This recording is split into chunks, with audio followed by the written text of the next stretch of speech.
I never thought 15 years of marriage could be dismantled by a simple knock on my office door. But that's exactly what happened on a Tuesday afternoon in December, when our HR director asked me a question that would change everything. My name is Robert Hayes, though everyone calls me Rob. I'm 41, the Chief Technology Officer at North Star Technologies here in Plano, Texas. For the past 15 years, I've been married to Jessica, and we have 2 kids, Caleb, who's 13, and Mia, who's 10. On paper, we were the perfect tech power couple. I pulled in $195,000 a year, managing 47 developers, while Jessica earned $120,000 as marketing director at Apex Digital Solutions. Together, we'd built what everyone in our circle considered the ideal Dallas suburban life. Our house in Willow Bend cost nearly $1 million. The kids attended Preston Academy, and we belonged to the country club where Jessica networked with other marketing executives while I discussed cloud architecture with fellow CTOs. We were featured in Dallas Business Journal twice, once for a charity tech fundraiser we organized, and another time as part of a Power Couples in Technology spread. I genuinely believed we were living the dream. Jessica and I had always been supportive of each other's careers. When she needed to work late on campaigns, I handled homework time with Caleb and Mia. When I had to travel for quarterly board presentations, she managed the kids' schedules and school activities. We'd built our relationship on mutual professional respect. Her marketing genius complemented my technical leadership perfectly. That's why what happened 8 months ago didn't raise any red flags for me initially. In April, Jessica came home excited about new opportunities at Apex Digital. She'd been promoted to senior marketing director, she said, with increased responsibilities and longer hours. There was also this new hire, Tyler Cross, a 35-year-old business consultant who joined as a strategic growth advisor. Jessica couldn't stop talking about his innovative marketing strategies and client development expertise. Tyler has this amazing vision for integrated digital campaigns, she'd tell me over dinner. He's revolutionizing how we approach client relationships. I was genuinely happy for her. Jessica had always been ambitious, and I supported her career advancement completely. If that meant 7 a.m. starts for early client meetings and 6:30 p.m. returns from extended strategy sessions, I was willing to adjust our family routine. I started handling more of the morning preparations, getting Caleb and Mia ready for school while Jessica rushed out to her important meetings. For 8 months, this became our new normal.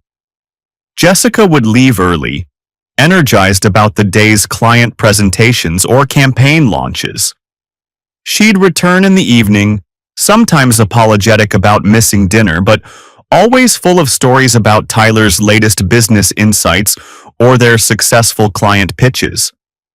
I never questioned it because Jessica had always been passionate about her work, and Tyler seemed to be bringing out the best in her professional capabilities. Meanwhile, my own career was demanding as ever. As CTO, I was responsible for all technology infrastructure at North Star, managing development teams, overseeing product launches, and presenting quarterly reports to the board. The Dallas Tech Corridor was competitive, and staying ahead required constant innovation and networking. I attended industry conferences, spoke at technology symposiums, and maintained relationships with CTOs across the region. My reputation in the industry was solid. People knew Rob Hayes as someone who delivered results and maintained professional integrity. The irony is that Jessica and I often joked about how well we'd coordinated our demanding careers. While she was building client relationships and developing marketing strategies, I was architecting systems and managing development cycles. We rarely interfered with each other's professional responsibilities, which I thought was a sign of a mature, trusting marriage. I should have been more observant. I should have noticed that Jessica never mentioned specific client names anymore, or that her team meetings always seemed to involve the same strategic advisor. I should have realized that in 8 months, I'd never met Tyler Cross at any industry events, despite his supposedly prominent role in digital marketing. But I was busy with my own responsibilities, trusted my wife completely, and genuinely believed our marriage was stronger than ever.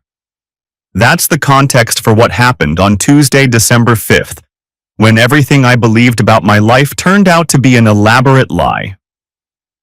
I was in my office reviewing code architecture documents when Angela Palmer knocked on my door. Angela had been our HR director for about 3 years, and we had a good working relationship. She was professional, direct, and never wasted time on unnecessary conversations. "Quick question, Rob," she said, stepping into my office with a folder in her hand. "Your wife listed you as a reference for her job application. She's changing companies?" I looked up from my laptop, confused. "Job application. Jessica's at Apex Digital. What company?" Angela opened the folder and showed me a printout. Quantum Marketing Group. They called this morning to verify her employment history and asked about your professional relationship. I figured you'd know she was job hunting. I stared at the paper, my brain struggling to process what I was seeing. The application clearly listed Jessica Hayes as unemployed since April 2023 and seeking a marketing director position at Quantum Marketing Group, one of Apex Digital's direct competitors.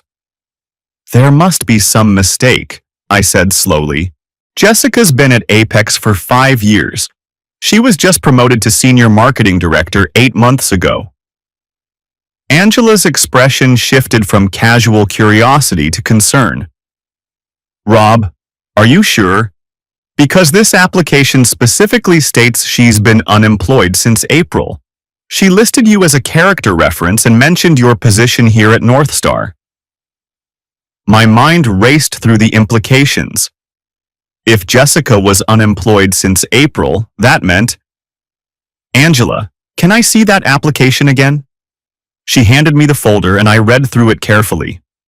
Employment status. Unemployed since April 15, 2023. Current income, none. Reason for leaving previous position, seeking new opportunities. References. Robert Hayes, CTO, Northstar Technologies. "I need to make a phone call," I said, my voice steadier than I felt. "Can you give me a few minutes?"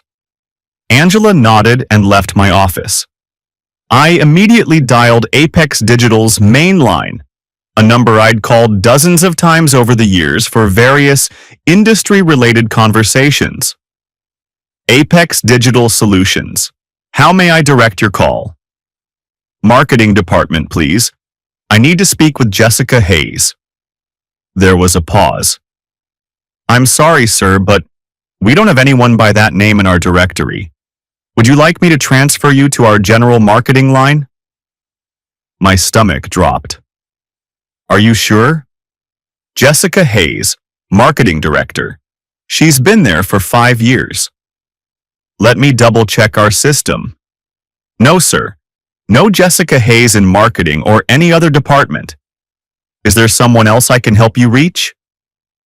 I hung up without responding and immediately called Mike Montoya, a contact I had in Apex's HR department through our local tech networking group. "Mike, it's Rob Hayes from Northstar. I need to ask you something confidential. Do you have any record of Jessica Hayes in your system?" "Jessica Hayes? Let me check. Oh yeah, I remember her. She was terminated back in April. Why are you asking?" "Terminated? For what reason?" "Rob, this is your wife we're talking about, right? I assumed you knew." She was let go for violation of company ethics policy regarding client relationships. There was a whole situation with her and another employee, Tyler Cross. They were both terminated on the same day. The pieces started clicking into place with horrifying clarity. Tyler Cross was terminated too? Yeah, they were fired together. Something about inappropriate workplace behavior. Look, Rob, I probably shouldn't be discussing this over the phone. Are you okay? I wasn't okay. I wasn't even close to okay. For 8 months, Jessica had been leaving our house every morning, pretending to go to work at a job she'd lost. For 8 months, she'd been coming home with stories about client meetings and strategy sessions that never happened. For 8 months, I'd been supporting what I thought was her career advancement while she was actually... What? Where had she been going every day? Mike, I need to ask you something else. Tyler Cross? Do you know what he's doing now? Last I heard, he started some kind of consulting business. Why? After I hung up with Mike, I sat in my office staring at the wall for probably 10 minutes. My wife of 15 years had been lying to me every single day for 8 months. She'd been pretending to have a job, pretending to work on client campaigns, pretending to attend meetings while actually conducting some kind of relationship with Tyler Cross, the man she couldn't stop talking about. I needed more information before I could figure out how to handle this. I needed to understand exactly what Jessica had been doing, where she'd been going, and what her relationship with Tyler Cross actually involved. As a CTO, I'd learned that you never make decisions based on incomplete data, and right now, I had far more questions than answers. I started with basic research. Tyler Cross had indeed started a consulting business called Crosspoint Strategies. According to the business registration I found online, it was formed on April 20th, exactly 5 days after Jessica was terminated from Apex Digital. The business address was listed as a P.O. box, and the website was professionally designed but vague about actual services or clients. Next, I checked our bank accounts. This was where the deception became even more disturbing. Jessica's direct deposits from Apex Digital had stopped on April 15th.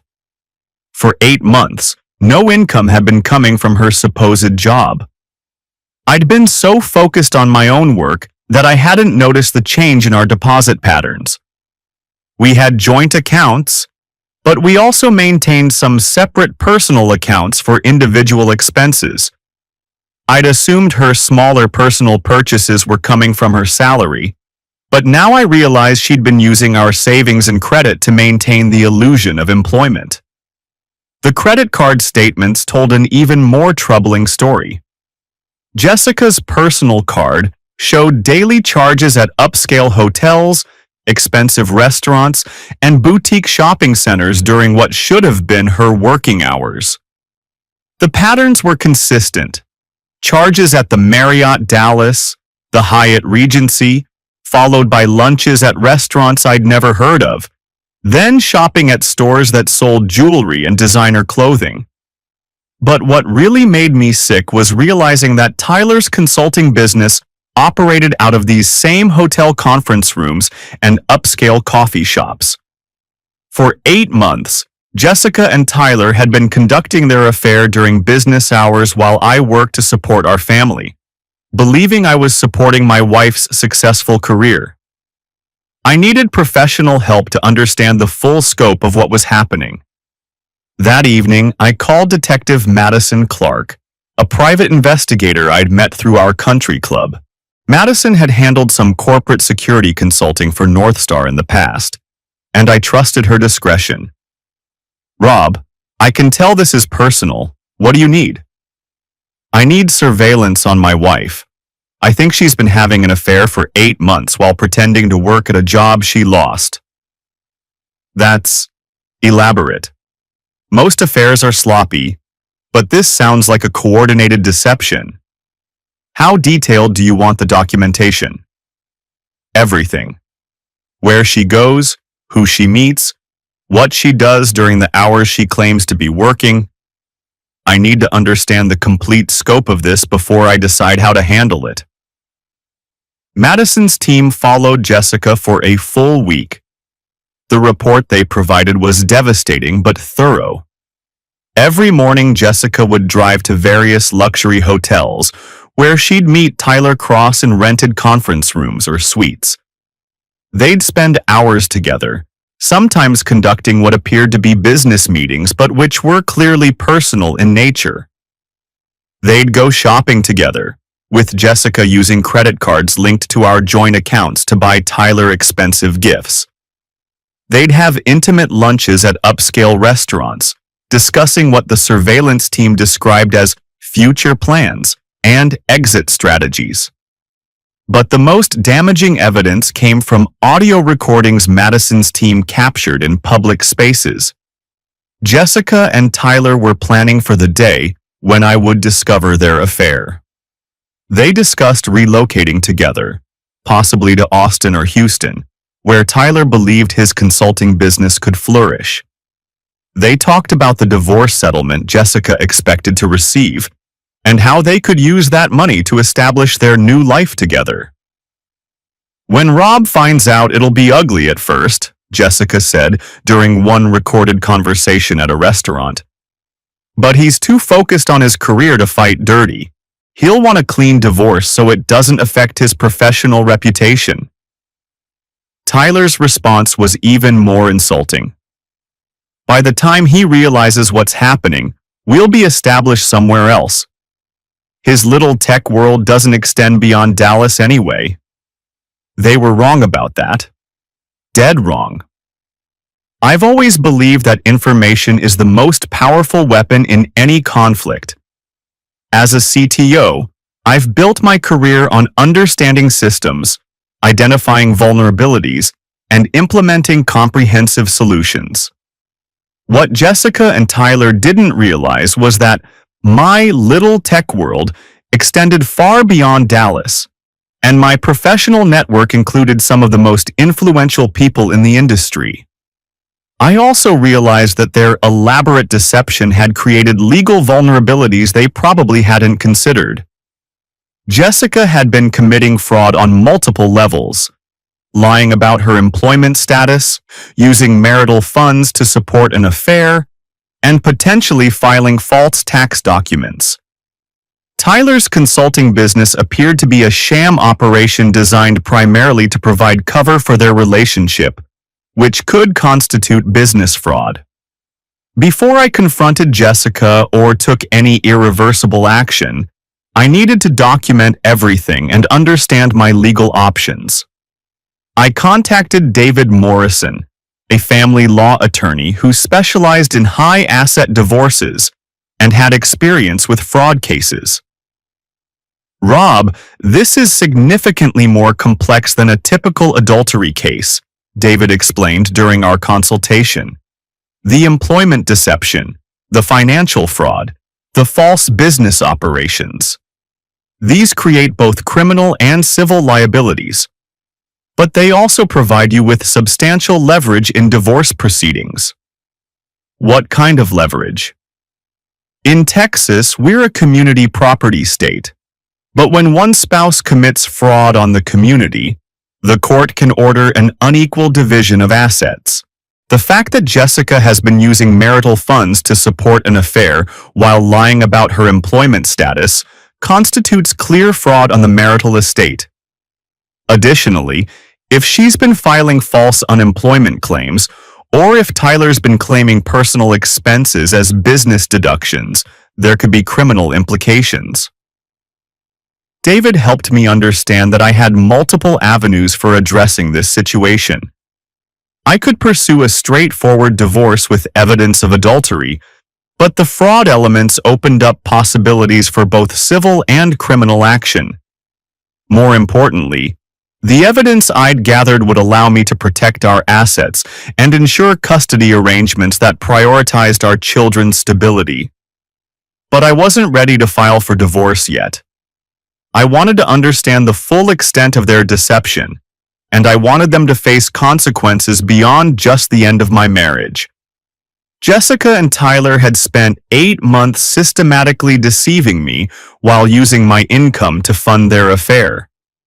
They'd planned their future together while discussing how to minimize the impact on their lives when I discovered their betrayal. They'd underestimated my willingness to fight back and overestimated their ability to control the narrative. I decided to take a more strategic approach. Instead of immediately confronting Jessica or filing for divorce, I would use my professional network to systematically destroy their ability to continue their deception. Tyler's fake consulting business needed legitimate clients to survive, and Jessica would eventually need actual employment to support herself. My position in the Dallas tech industry would allow me to ensure that neither of those things happened. I started with Tyler's business. As CTO of one of the region's most prominent tech companies, I had relationships with marketing directors, procurement officers, and business development executives throughout the Dallas-Fort Worth area. I began reaching out to these contacts, not to gossip about my personal situation, but to share professional concerns about Tyler Cross and Crosspoint strategies. Hey Jim, I wanted to give you a heads up about a consulting firm that might be reaching out to you, I told Jim Richardson, Marketing VP at Dataflow Systems. Crosspoint Strategies and Tyler Cross. I've heard some concerning things about their business practices and client relationships. You might want to be careful if they approach you for contracts. I didn't lie or exaggerate. I simply shared that Tyler had been terminated from his previous position for ethics violations, and that his business model seemed questionable based on publicly available information. Word travels fast in the Dallas tech community, and within 2 weeks, Tyler's consulting firm was essentially blacklisted from potential corporate clients before he even knew it was happening. Next, I addressed Jessica's job search. Through my industry contacts, I learned that she'd been applying to marketing positions throughout the region, consistently lying about her employment status and the reasons for leaving Apex Digital. I reached out to HR directors and hiring managers I knew personally. I wanted to give you some context about Jessica Hayes, who I understand has applied for positions with your company, I told Sandra Williams, HR director at Tech Forward Solutions. She's listed me as a reference, but I think you should be aware that she was terminated from Apex Digital for ethics violations and has been misrepresenting her employment status on applications. Again, I stuck to facts.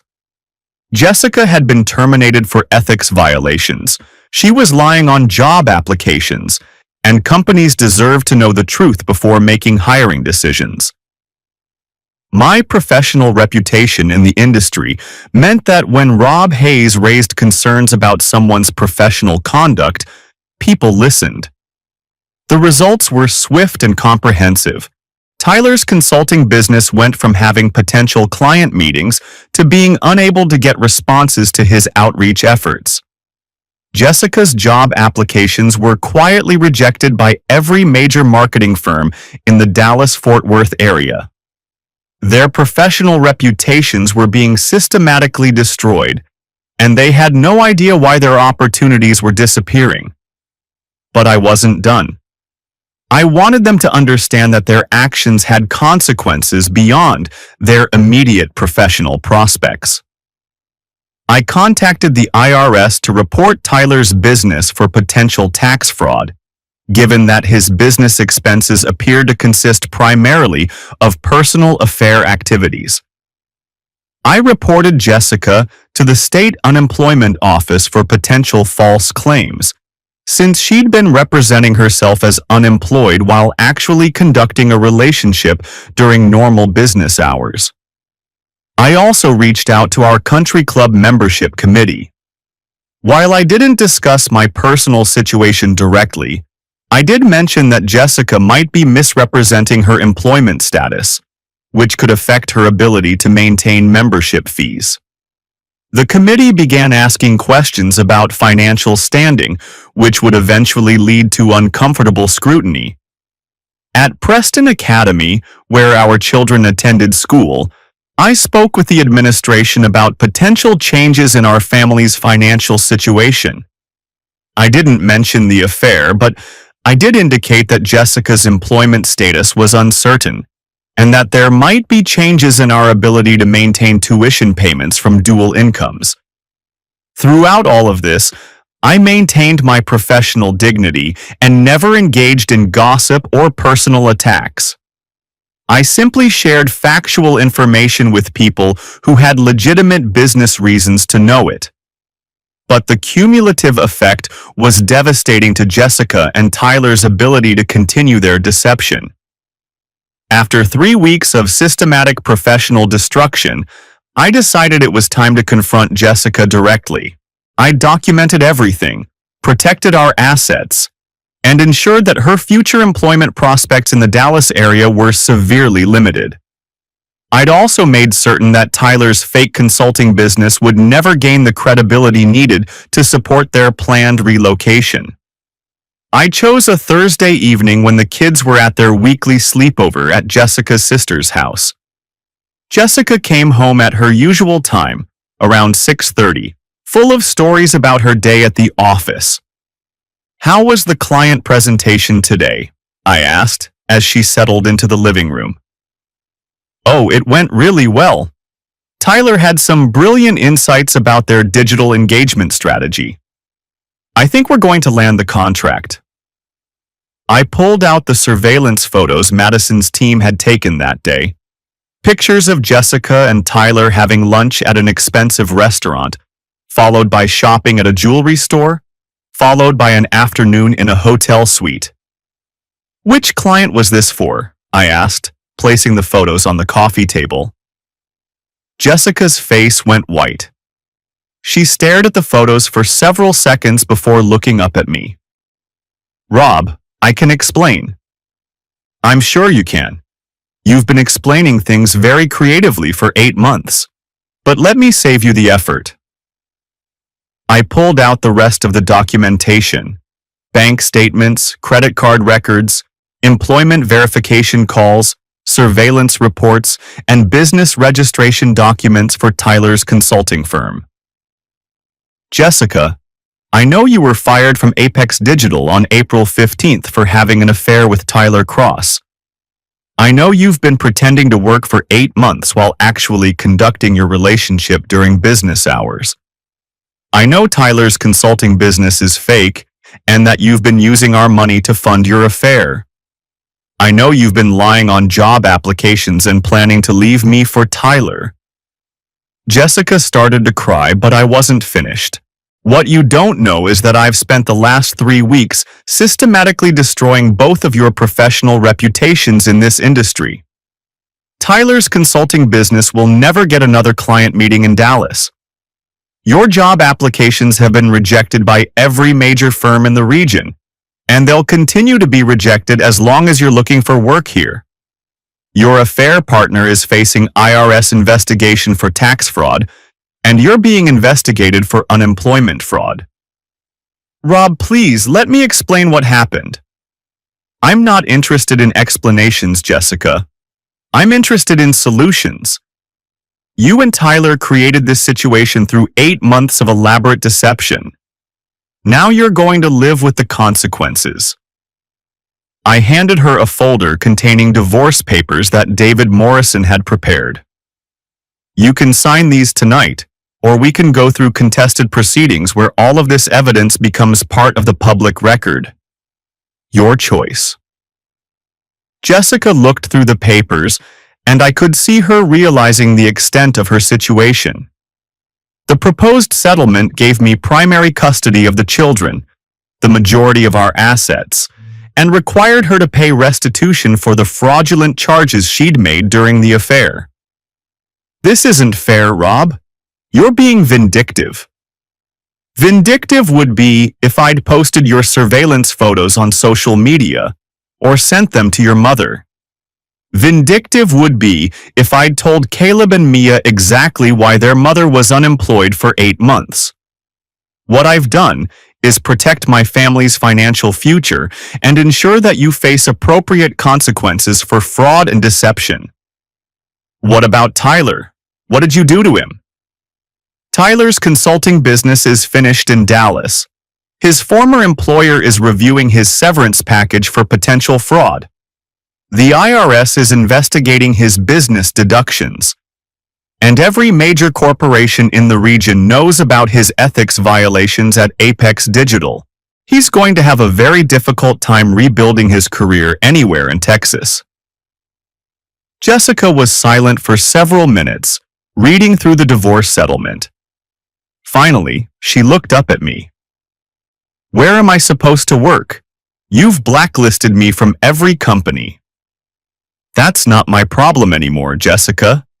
You made decisions that destroyed your professional reputation.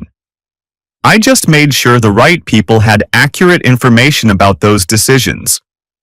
You'll figure out your next steps the same way you figured out how to lie to me for 8 months. Jessica signed the divorce papers that night. She moved out of our house within a week, initially staying with Tyler in a small apartment he rented after realizing his hotel lifestyle was no longer sustainable. But their relationship didn't survive the collapse of their professional lives and the stress of their legal problems. Tyler's IRS investigation revealed that he'd been claiming personal expenses as business deductions while having no legitimate business income. He faced significant penalties and liens that destroyed his credit. His consulting business officially dissolved after 3 months, and he eventually left Dallas for a sales position in Phoenix that paid less than half what he'd been earning at Apex Digital. Jessica struggled to find employment in marketing. The references from her previous positions were complicated by her termination for ethics violations, and her 8-month gap in employment raised questions she couldn't answer honestly. She eventually took a position at a small advertising agency in Fort Worth, making about 40% of what she'd earned at Apex Digital. But the most important outcome was the impact on our children. Caleb and Mia adjusted well to the new routine. They lived primarily with me in the house they'd grown up in, maintaining their enrollment at Preston Academy and their friendships in the neighborhood. Jessica had visitation every other weekend and Wednesday evenings, which gave her time to rebuild her relationship with them while allowing me to maintain stability in their daily lives. I never told the children the details of why their mother and I divorced. I simply explained that sometimes adults make decisions that change families, and that both of their parents love them completely. Jessica, to her credit, didn't try to turn them against me or blame me for the consequences of her actions. Professionally, my handling of the situation actually enhanced my reputation in the Dallas tech community. People respected how I'd managed a personal crisis without letting it affect my work performance or professional relationships. 6 months after the divorce was finalized, I was promoted to Chief Innovation Officer at Northstar, with a salary increase to $240,000 and stock options that significantly improved my financial position. I also began dating Amanda Foster, a software engineer I'd met at an industry conference. Our relationship developed slowly and was built on complete honesty about our past experiences and future expectations. Amanda had been through her own divorce several years earlier and understood the importance of rebuilding trust carefully. 2 years after that Tuesday afternoon when Angela Palmer knocked on my office door, my life was fundamentally different but significantly better. Caleb was 15 and had developed a strong interest in computer programming, inspired by watching me work through the challenges of managing development teams. Mia was 12 and had become student body president at Preston Academy, showing remarkable leadership skills and academic performance. Jessica had established a stable life working at the advertising agency and living in a modest apartment near Fort Worth. She'd begun dating someone new, a teacher who worked at a different school district. Our co-parenting relationship was professional and focused entirely on the children's needs. We attended their school events separately but maintained polite communication about schedules and activities. Tyler Cross had disappeared from the Dallas area entirely. I heard through industry contacts that he'd moved to Phoenix, then Denver, then Seattle, struggling to establish credibility in each new market. His reputation in the consulting world had been permanently damaged, and he'd eventually transitioned to straight sales work in industries unrelated to marketing or technology. My relationship with Amanda had developed into something I hadn't expected to find again. A partnership based on mutual respect, shared interests, and complete honesty. She understood my responsibilities as a single father and supported my career ambitions while pursuing her own goals as a senior software engineer. We'd been discussing marriage, but were taking our time to ensure that both our children and our careers were ready for that commitment. The Preston Academy Board elected me to serve as a parent representative, where I advocated for policies that supported family stability and academic excellence. My experience managing a family crisis while maintaining professional responsibilities had given me insights into the challenges other parents faced, and I used that perspective to help develop better support systems for students from changing family situations. At North Star Technologies, my role as Chief Innovation Officer allowed me to shape the company's strategic direction and technology investments. The leadership skills I'd developed while managing my personal crisis had translated into better management of complex business challenges. My team respected my ability to handle pressure and make difficult decisions based on complete information rather than emotional reactions.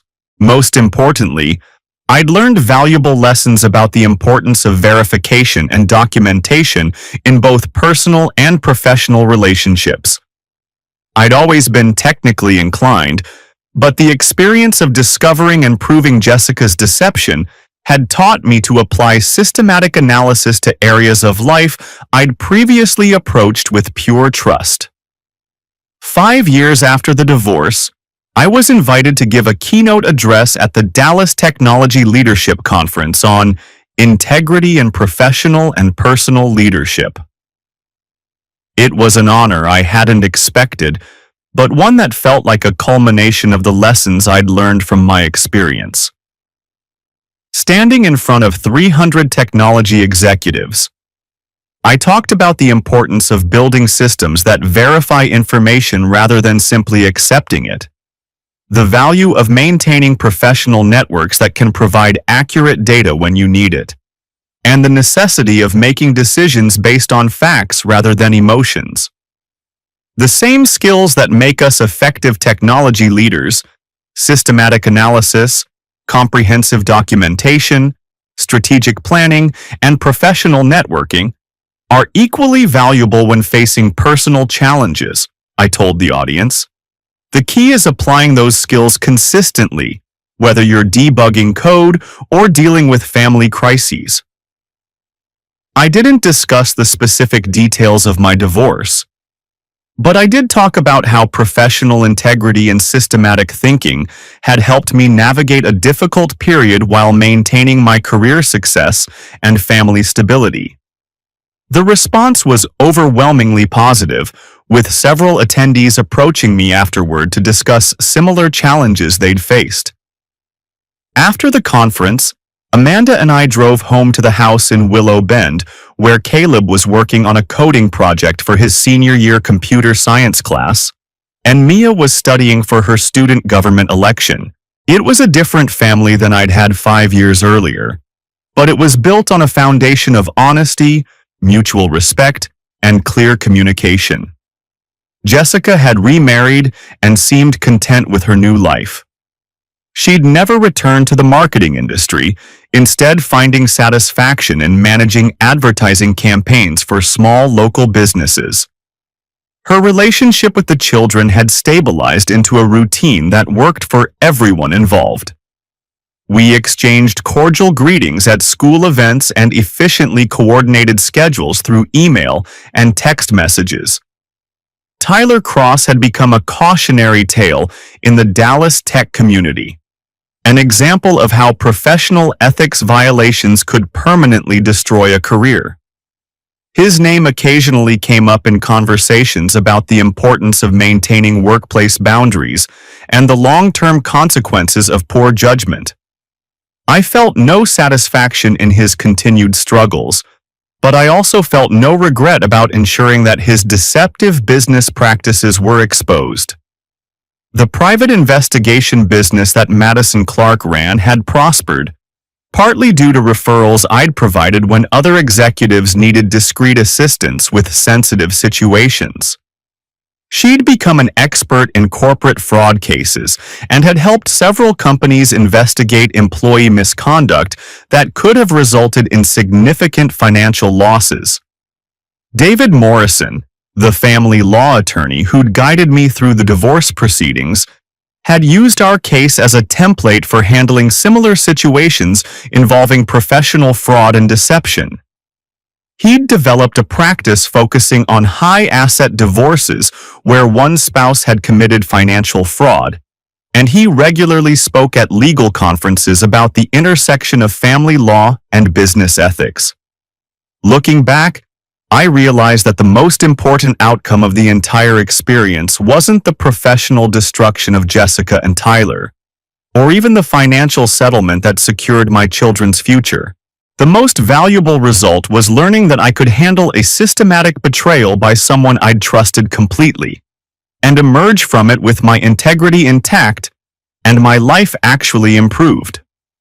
The key had been treating the situation like a complex business problem rather than an emotional crisis.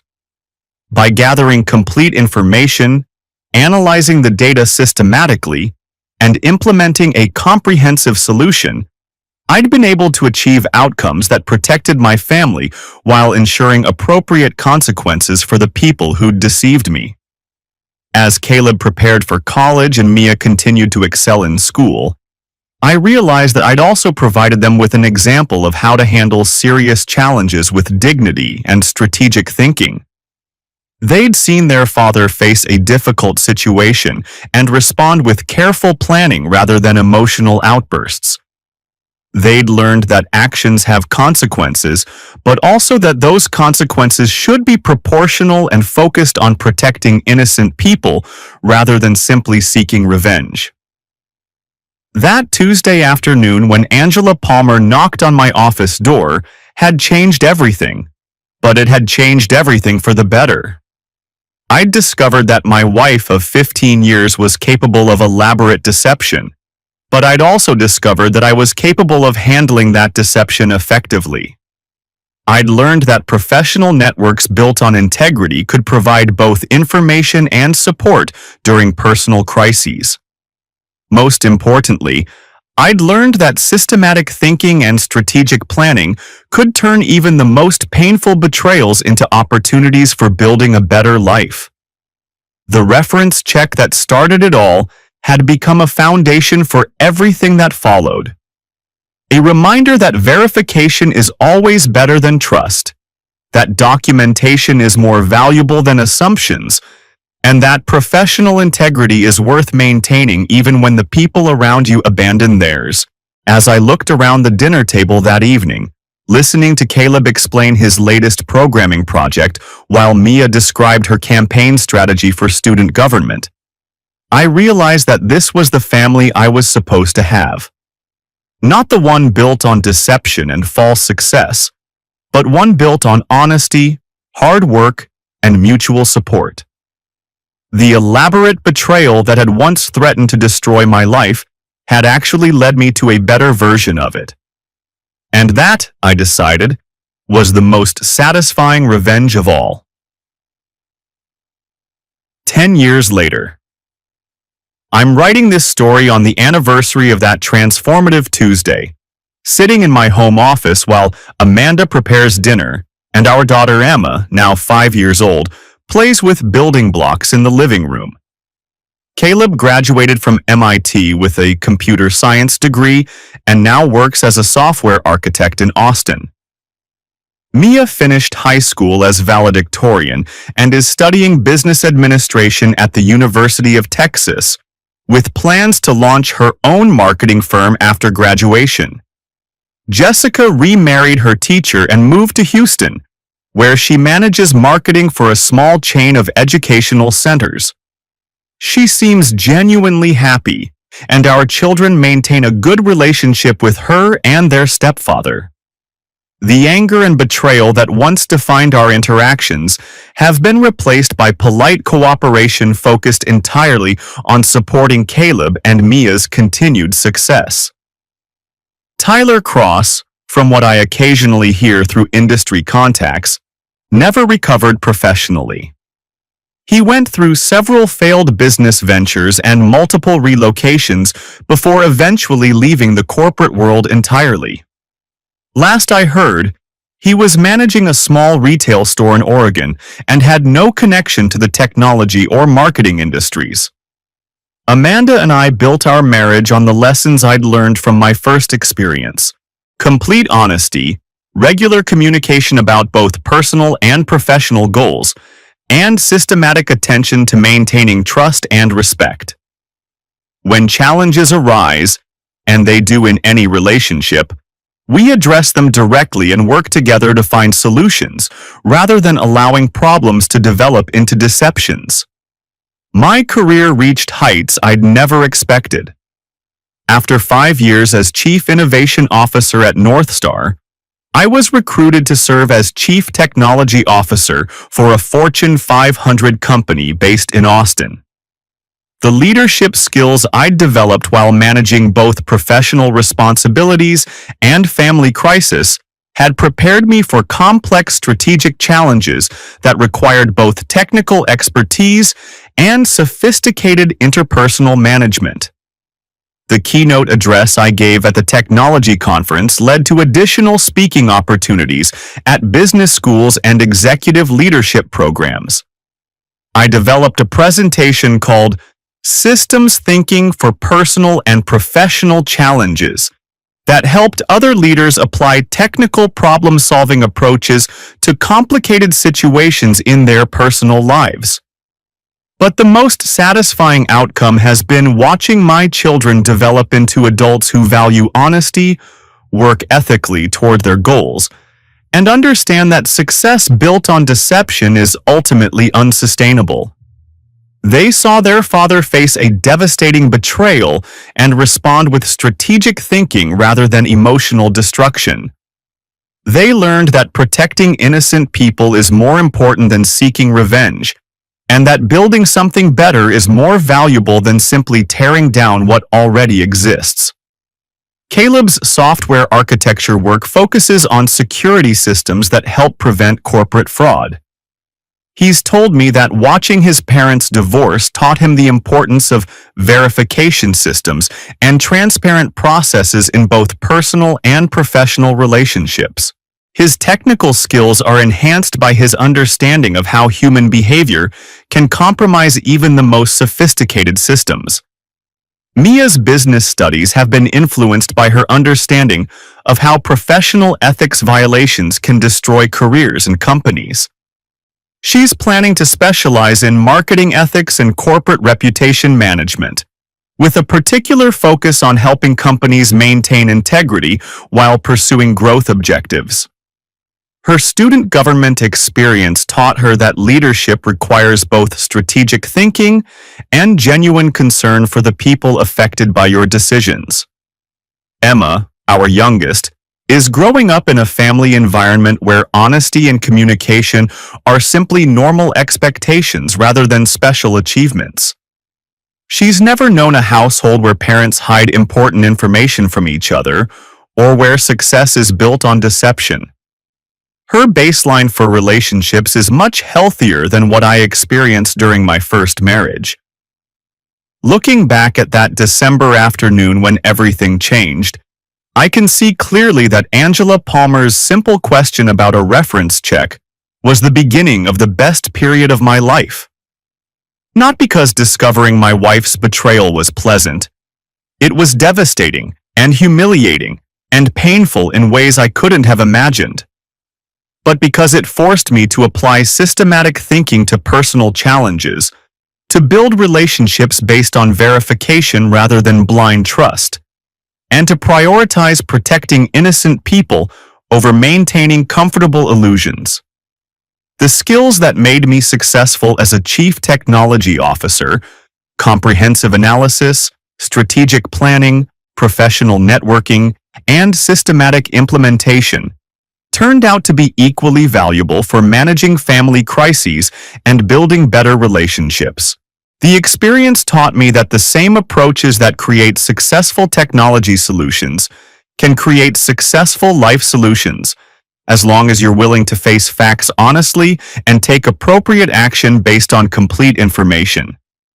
That Tuesday afternoon changed everything.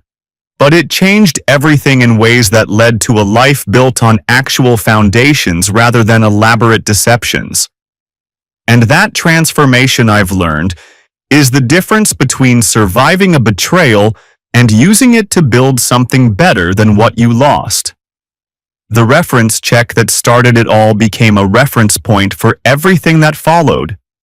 A reminder that truth is always preferable to comfort, that verification is always better than assumption, and that the most devastating betrayals can become the foundation for the most meaningful victories. Jessica's 8-month deception cost her a marriage, a career, and a community she'd spent years building. Tyler's fake consulting business cost him any possibility of professional credibility in the industry he'd wanted to dominate.